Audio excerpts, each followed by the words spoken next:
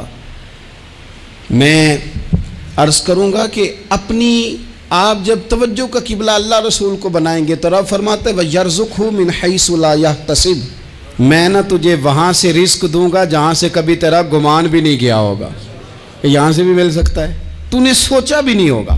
بخاری شریف میں حدیث ہے، حضرت جابر ابن عبداللہ فرماتے ہیں نبی پاک صلی اللہ علیہ وسلم نے نا 300 لوگوں کا ایک لشکر روانہ کیا کسی مہم کے لیے، کسی جہاد کے لیے۔